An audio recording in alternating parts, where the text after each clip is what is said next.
Ричард Нортон родился в Австралии 6 января 1950 года. Мальчик всерьез заинтересовался боевыми искусствами еще с 12 лет. Спустя 3 года у него уже был коричневый пояс по дзюдо. Чуть позже он увлекся гадзюкай-карате и к 17 стал обладателем теперь уже черного пояса. Кроме того, Нортон начал активно заниматься зиндакай. В короткие сроки парень добился больших успехов в изучении этого боевого единоборства. Он получил 4-й дан и стал шефом-инструктором одновременно в нескольких австралийских школах. Будущий актер также занимался бразильским джиу-джитсу под руководством знаменитого мастера Жан-Жака Мачадо. Стал самым знаменитым австралийским каратистом, поэтому, когда в 1973 году в страну приехала легендарная группа Rolling Stones, именно его пригласили стать телохранителем музыкантов. В 1972 году на концерте Дэвида Боуи в зрительном зале завязалась драка, и Ричарду удалось быстро обезвредить нападавшего здоровяка, чтобы сдать его полиции. Однако на следующий день стало известно, что от удара Ричарда виновник умер в больнице.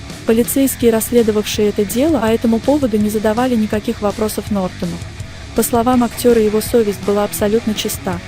Похоже, что великолепная репутация телохранителя сыграла в этом деле не последнюю роль. Друзья и коллеги по работе также поддержали Нортона, сказав, что такое может случиться с каждым. Одним из первых, с кем Нортон тренировался, был звезда боевиков Чак Норрис.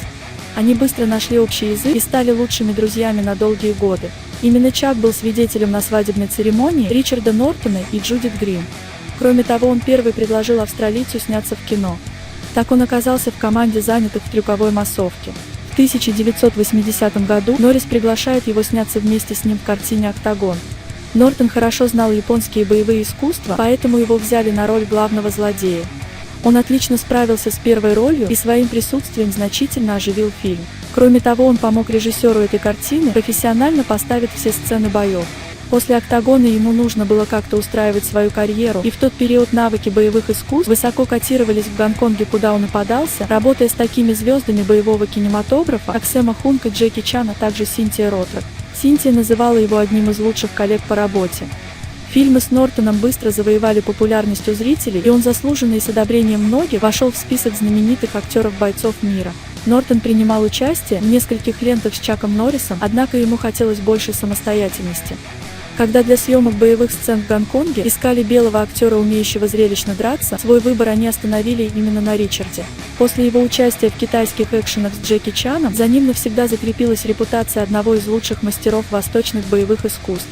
На данный момент продолжает заниматься боевыми искусствами и отлично выглядит для своего возраста. Ричард Нортон преподает восточное единоборство и создал свою методику рукопашного боя, которая может помочь в реальной жизни. Он показывает, как освободиться от любых захватов и противостоять противнику с холодным оружием. Также актер проводит семинары, где встречается со своими фанатами и рассказывает интересные случаи со съемочной площадки. Приносим дань уважения этому легендарному человеку.